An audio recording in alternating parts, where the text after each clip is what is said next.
بسم اللہ الرحمن الرحیم۔ السلام علیکم عزیز طلبہ، امید کرتی ہوں آپ سب خیریت سے ہوں گے۔ آج ہم اردو گرامر میں حرف اور حروف کی اقسام پر بات کریں گے۔ حرف قواعد کی روح سے ایسے الفاظ جو اسم اور فعل کو آپس میں ملائیں اور تنہا کوئی معنی نہ دے حرف کہلاتا ہے۔ یعنی کہ اسم کو فعل سے ملانے کے لیے جو الفاظ استعمال ہوتے ہیں انہیں حرف کہا جاتا ہے، لیکن اگر ان حرف کو علیحدہ استعمال کیا جائے تو ان کا کوئی معنی نہیں ہوتا۔ اسی طرح اس کی اقسام ہے، آئیے دیکھتے ہیں کون کون سی ہیں۔ حروف کی چند اقسام درج ذیل دی گئی ہیں۔ پہلے حروف علت۔ حروف علت جو کسی بات، امر کی وجہ یا سبب ظاہر کرنے کے لیے استعمال ہوں انہیں حروف علت کہتے ہیں۔ جیسے سچ بولو کیونکہ سچ کی ہر جگہ عزت ہوتی ہے، محنت کرو تاکہ کامیاب ہو جاؤ۔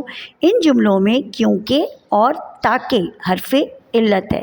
چونکہ اس لیے، تاکہ ہے، لہٰذا وغیرہ عام استعمال ہونے والے حروف علت ہیں۔ ٹھیک ہے، تو اس کے بعد آتا ہے حرف تاکید۔ وہ حروف جو کلام میں تاکید یا زور پیدا کرنے کے لیے استعمال ہو۔ ٹھیک ہے، یہ تاکید سے مراد جب کسی کو کسی بات کے لیے امپوز کیا جائے، کہا جائے کہ ضرور کرنا ہے۔ ٹھیک ہے، تو جہاں ضرور کا لفظ آئے گا تو اس کا مطلب ہے ہم نے اس کو تاکید کی ہے کہ یہ کام کرنا ہے۔ ٹھیک ہے، آپ ضرور وہاں جائیں، مجھے اس بات کا مطلق اعتبار نہیں۔ تو مطلق کا لفظ اور ضرور کا لفظ حروف تاکید ہے۔ اسی طرح ہرگز، بالکل، سراسر، نہار، سبھی، کبھی، سب کے سب، تمام، اصلاً، بعینہ وغیرہ تمام حروف علت ہیں۔ حرف فجائیہ وہ حروف جو اچانک کسی امر، کسی کام کی امر کے واقع ہونے پر بولے جائیں۔ مثلاً اچانک سے بارش شروع ہو گئی، یک مٹی کا ایک تودا سڑک پر آ گرا۔ اس طرح کے الفاظ جب کوئی اچانک کوئی کام ہو اور ہمارے منہ سے جو لفظ نکلتے ہیں اس کے لیے۔ مزید الفاظ یہ ہیں: ناگہاں، اتفاقاً، دفعتاً، یک بہ یک، یک بارگی، اچانک، یکایک۔ اسی طرح حروف ندائیہ یا حرف ندا۔ حرف ندائیہ وہ حروف جو کسی کو بلانے یا پکارنے کے لیے استعمال ہو، جیسے جی سنیے یا جی سنتے ہو۔ ارے، کامیابی محنت میں پوشیدہ ہے۔ مزید الفاظ: ارے، ابے، او، اے، یا، اجی۔ حرف استعجابیہ یا تعجب۔ ٹھیک ہے، تعجب جب کسی چیز میں ہو تو وہ حرف ہیں جو تعجب یا حیرت کا اظہار کرنے کے لیے بولے جاتے ہیں۔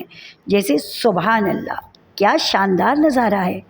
اللہ اللہ، کیا دور آ گیا ہے۔ مزید الفاظ ہیں: اللہ اکبر، اوہو۔ حرف اضافت وہ حروف جو اسموں کے باہمی لگاؤ یا تعلق کو ظاہر کریں۔ جیسے سارہ کی کتاب، علی کا قلم، زارا کا گھر۔ اس میں کا، کی، کے حروف اضافت ہیں۔ حروف تشبیہ وہ حروف جو کسی چیز کو دوسری چیز سے ملانے یا دوسرے کی مانند قرار دینے کے استعمال کیے جائیں۔ آمنہ کی آواز کوئل کی مانند ہے، تمہاری آواز ہو بہو میری بہن جیسی ہے۔ ان میں مانند اور ہو بہو حرف تشبیہ ہیں۔ چند حرف تشبیہ یہ ہیں: جیسے، جیسا، جیسی، طرح، سا، سی، صورت، جوں، مثال یا مثل۔ یعنی کہ اگر یہ الفاظ بھی کسی جملے میں استعمال کیے جائیں کسی چیز سے تشبیہ دینے کے لیے تو وہ حرف تشبیہ کہلائیں گے۔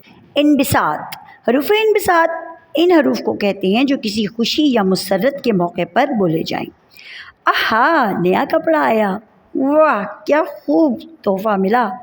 ان جملوں میں آہا، واہ حروف انبساط ہے۔ ان حروف انبساط کچھ اور بھی ہیں، جیسے سبحان اللہ، الحمدللہ، ماشاء اللہ، ہائے، کیا خوب، آہا، واہ واہ، آہا۔ ٹھیک ہے، مطلب جب ہم کسی خوشی یا کسی غم کا، مسرت کا اظہار جب مسرت کا اظہار کرتے ہیں خوشی کا تو یہ الفاظ بولے جاتے ہیں۔ اسی طرح حروف تعسف، حروف تعسف وہ ان حروف کو کہتے ہیں جو غم اور افسوس کے موقع پہ بولتے ہیں، جیسے او ہو آپ کو چوٹ لگ گئی، افسوس تم نے وقت کی قدر نہیں کی۔ ان جملوں میں او ہو افسوس حرف تعسف ہے۔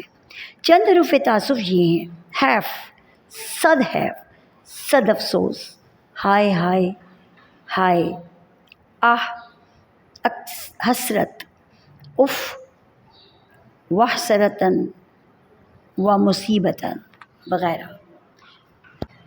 تو بچوں یہ تھے حروف اور حروف کی اقسام۔ آگے اس کی سرگرمی نمبر 1 اور 2، اسی کو جب آپ ڈیٹیل سے پڑھیں گے تو آپ کو یہ سرگرمی کرنے میں بہت آسانی ہوگی۔